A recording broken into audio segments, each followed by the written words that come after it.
अस्सलाम वालेकुम फ्रेंड्स, उम्मीद है कि आप सब खैरियत से होंगे। तो आज मैं आप लोगों को बताने वाली हूँ कि आप लोगों की खूबसूरती में इजाफा होगा सिर्फ आप लोगों ने नारियल की स्क्रबिंग करनी है और उसके साथ आप लोगों ने दही की स्क्रबिंग करनी है, जिससे आप लोगों का चेहरा बहुत ज़्यादा खूबसूरत हो जाएगा। ये एक एक्टर की बताई हुई रेमेडी है जो कि डेली बेसिस पर वो इस्तेमाल करती हैं और उन्होंने ही बताया है कि किस तरीके से आप लोगों ने नारियल का इस्तेमाल करना है अपने चेहरे पर और किस तरह से आप लोगों ने दही का इस्तेमाल करना है अपने चेहरे पर, जिसकी वजह से आप लोगों का रंग है वो दिन प दिन खूबसूरत होता चला जाएगा।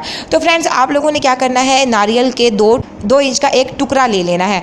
उसको आप लोगों ने अच्छे तरीके से कद्दूकश कर लेना है और पिसा हुआ नारियल आप लोगों ने दूध में डालकर उसे कुछ देर के लिए पकाना है। फिर ठंडा होने पर आप लोगों ने इसको फ्रीज़र में रख देना है। इसको चेहरे पर रोज़ाना लगाएं। ये एक अच्छा स्क्रब और मॉइस्चराइज़र है। और इसके बाद एक प्याली में बेसन, दही, नारियल का तेल, मलाई और हल्दी की आप लोगों ने बिल्कुल छोटी सी चुटकी लेनी है, मिक्स कर लेना है और एक लेप तैयार करके चेहरे पर लगाना है। इससे रंग भी आप लोगों का गोल्डन हो जाएगा और जिल्द पर आप लोगों के दाग भी ख़त्म हो जाएंगे। बालों में भी आप लोग नारियल का तेल इस्तेमाल कीजिए और उसके साथ साथ ये आप लोगों के बालों को खूबसूरत और चमकदार बनाता है और घना भी करता है। सफ़ेद तिल और नारियल का तेल अच्छी तरह से पका लें और उसके बाद इस तेल को अपने सर में लगाएं और अच्छे तरीके से अपने सर पर मालिश करें तो आप लोग देखेंगे आप लोगों के बाल घने, चमकदार और लंबे हो जाएंगे।